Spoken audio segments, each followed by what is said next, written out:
वो औरत जिसका नाम कमला था, आज तो मुझे किसी भी कीमत पर नहीं छोड़ने वाली थी।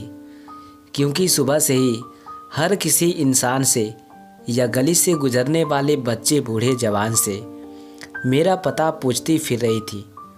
क्योंकि अभी 3 दिन पहले ही मैं उस गली से गुजर रहा था जिस गली में उसका बड़ा सा एक मकान था। उस मकान में एक कमरा था जिसमें उसके सास ससुर लेटे हुए थे। बस उन्हीं से मिलकर आया था। खड़े खड़े ही उनसे उस दिन बस मिनट भर से ज़्यादा बात नहीं हो पाई थी कि वो चिल्ला उठे और मैं वहाँ से भाग निकला। उस बकाये को याद करके आज मेरा दम निकला जा रहा था, क्योंकि मैं सोच रहा था कि शायद उनके चिल्लाने से कमला को कोई तकलीफ़ हुई होगी और उसका बदला लेने के लिए आज वो मुझे सुबह से ही पूछ रही है। क्योंकि ये बात मैं भी जानता था कि कमला उस मोहल्ले में सबसे ज़्यादा लड़ाकू औरत थी। गुस्सा तो उसकी नाक पर हमेशा धरा रहता था। कोई दिन ऐसा नहीं होगा जिस दिन कमला किसी से झगड़ा ना करती हो। जिस दिन कमला किसी से झगड़ा ना करती, उस दिन उसे भोजन भी नहीं पचता था। सुबह से शाम तक यदि कोई झगड़ा ना होता तो शाम को जब उसका पति ऑफिस से घर आता तो उसी के साथ किसी बात पर झगड़ पड़ती। जिस किसी से पूछती वो सीधा मेरे पास आता और उसके विषय में आकर बताते और कहते, भाई साहब, आप इस शहर में शायद नए आए हो, इसलिए आप उसके विषय में कुछ भी नहीं जानते। इसलिए आपने उससे बिना वजह ही झगड़ा मोल ले लिया है। आप अच्छे इंसान लगते हो, इसलिए हमारी माने तो यहाँ से भाग जाइए। मैं भी उनकी बातों से घबरा गया, क्योंकि मुझे लगा कि आज मेरी खैर नहीं। मैं वहाँ से निकल लिया। शहर से बाहर जाने वाली गली रास्ते बाहर आ गया। शहर के बाहर एक पार्क सा बना हुआ था जिसमें मैं कभी समय मिलता तो घूमने निकल आया करता था। मौसम तो मस्त था ही, और साथ में हरा भरा पार्क जिसमें तरह तरह के फूल भी खिले थे। सो उन्हें देखकर मैं पिछली सारी बातें भूलकर वहीं टहलने लगा। मगर ना जाने उस औरत को उस पार्क का पता किसने दिया। वो वहीं आ पहुंची। जब उसे अपने पास आते हुए देखा तो मैं नज़र बचाकर वहाँ से खिसक लिया, परंतु वो औरत कहाँ मेरा पीछा छोड़ने वाली थी। मुझे पकड़ने के लिए वो मेरे पीछे दौड़ी। मैं दौड़ता रहा, वो भी मेरे पीछे रुको रुको की आवाज़ करते हुई दौड़ती रही। आखिर मैंने सोचा कि कब तक मैं भागता रहूँगा। आज भागूंगा, कल भागूंगा, परंतु कभी तो इसके हाथ आऊँगा ही। फिर ना जाने ये मेरे साथ क्या करेगा। सो जो कुछ करेगी आज ही कर लेगी। यह सोचकर अचानक मैंने अपनी रफ्तार धीमी कर ली और उसने पीछे से आकर मुझे पकड़ लिया और आते ही 2 तमाचे मेरे मुंह पर खींच के मारी और कहने लगी, मुझे देखकर तो भागा। मैं डर गया था काकी, मुझे माफ़ कर दो। तुझे माफ़ कर दूं? क्या सोचा था तूने मैं तुझे माफ़ कर दूंगी? मुझसे ऐसे तो आँख चुरा तेरे काका भी नहीं भाग पाए, फिर तू क्या चीज़ है? और कहता है डर गया था। मैं कोई डायन हूँ जो तू मुझसे डर गया? आज तो मैं तुझे नहीं छोड़ूंगी, चल मेरे घर।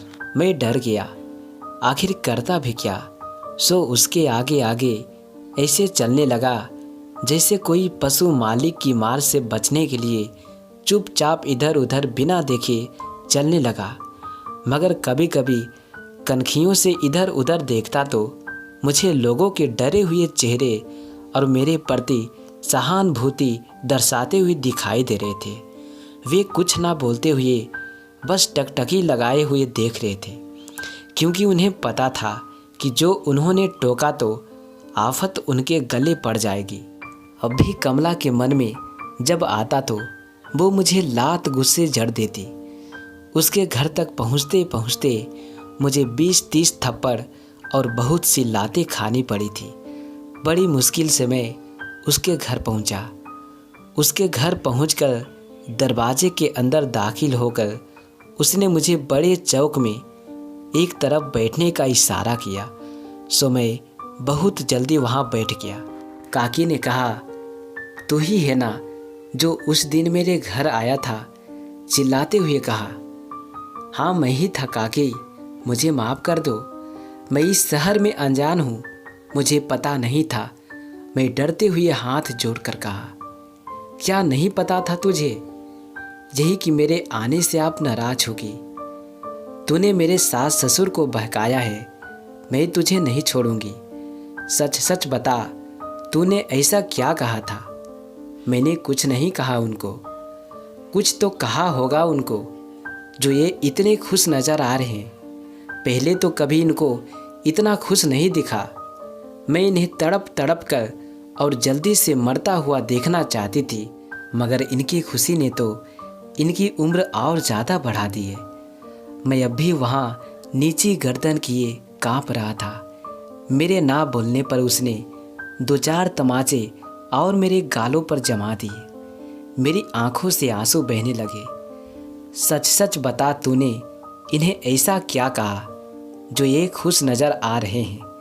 मेरे ज़ोर से चिल्लाने पर भी ये हंसकर चुप हो जाते हैं। बता, नहीं तो आज तेरी खैर नहीं। अब ये सुनकर मैं चुप हो गया और उस समय को याद करने लगा जब मैं यहाँ इनकी सास ससुर के कमरे में घुसा था। तो मुश्किल से 2 मिनट भी नहीं रुका। फिर उन 2 मिनट में मैं ऐसा क्या कहा जो ये इतने खुश हो गए और इनकी बहू ने मेरी ऐसी हालत कर दी है? चुप क्यों है? तू बताता क्यों नहीं? या खींचकर फिर से कान के नीचे मारूं? मैंने कहा, बताता हूँ काकी, बताता हूँ। उस समय मैंने क्या कहा था? उस समय खैर इनसे तो मेरी बात भी नहीं हो पाई थी। मुझे देखते ही आपकी सांस चिल्ला पड़ी। मैं वहाँ से भाग लिया। इन्हें देखकर बस मेरे मुंह से इतना ज़रूर निकला था कि इतनी जगह अर्थात ज़मीन होने पर जब इनका ऐसा हाल है तो फिर इनकी बहुओं का क्या हाल होगा? इनके पास तो इतनी ज़मीन भी नहीं होगी, कैसा होगा? कमला ने एक और जोर का थप्पड़ मेरे गाल पर मार दिया। वो तुम्हारी जगह कम होने के कारण काकी। जगह कम होने की वजह से वो कैसे? भिषम के साथ कमला ने पूछा। अब की बार मुझे थप्पड़ ना पड़ने की वजह से थोड़ा साहस बढ़ा और मैं बोला, अब तुम्हारे पास 400 गज जगह है जिससे तुम्हारे देवर जेठ 4 भाई इकट्ठे रहते हैं। तुम्हारे सास ससुर के लिए कोने में एक बैठक बना रखी है। कल को तुम्हारे 4 हिस्से होंगे तो 100 गज जमीन ही बांटे जाएगी। तुम्हारे सास ससुर कुछ दिन की है। अब आपके कितने पुत्र हैं? वो बोली, मेरे तो 2 पुत्र हैं। तो फिर ये समझो दोनों के हिस्से 50-50 गज ही आएगी। उसमें उनका ही गुजारा मुश्किल होगा। फिर आपकी जगह किसी वृद्धा आश्रम में होगी। आज आपने सास ससुर को बुरा समझती है, कल को आपको भी सास ससुर बनना है। यही देखकर ही मैंने आपके सास ससुर से कहा था कि आप तो बहुत सुखी है जो अपने ही घर में एक कोने में रह रहे हैं। आपके बाद तो यहाँ पर होने वाले बुद्धों को वृद्धा आश्रम में ही जाना पड़ेगा। कमला ये सुने जा रही थी कि उसकी आंखों से आंसू की धार फूट पड़ी। आंखों से बहता पानी गालों से होता हुआ नाभि के नीचे की ओर बहने का सहारा मिलने के कारण असहाय होकर टपकने लगा। मेरे चुप होने के बहुत देर बाद कमला अपने कांपते हुए होठों को धीरे धीरे हिलाने लगी। शायद वो कुछ बोलने की कोशिश कर रही थी, मगर उसकी जुबान उसका साथ देने से इनकार कर रही थी।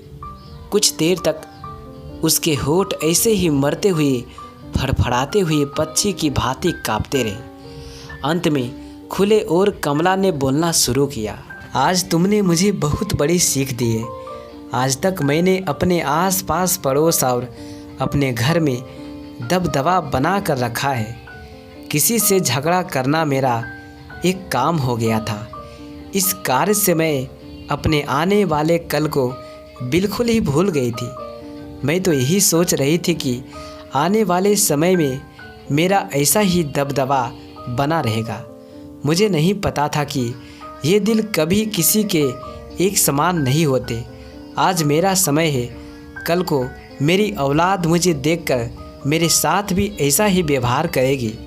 यदि मैं अपने बुजुर्ग सास ससुर की सेवा करूंगी तो हो सकता है कि मेरी औलाद भी मेरी सेवा करे, अन्यथा बुरी दशा होनी है।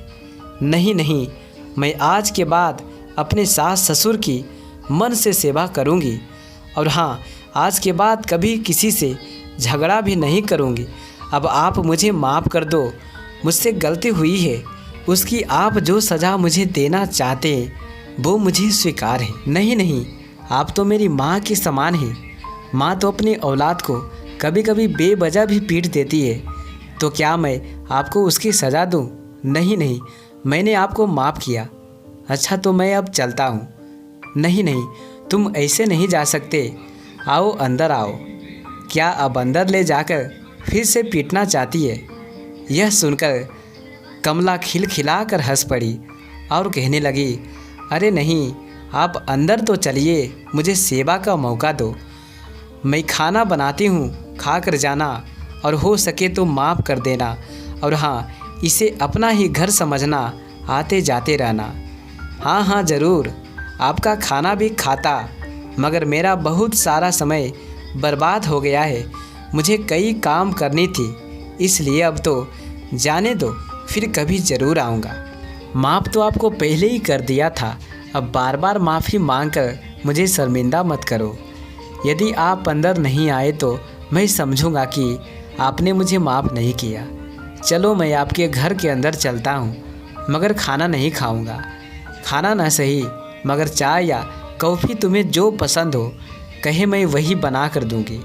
यदि आप नहीं मानती तो एक गिलास पानी ला दो।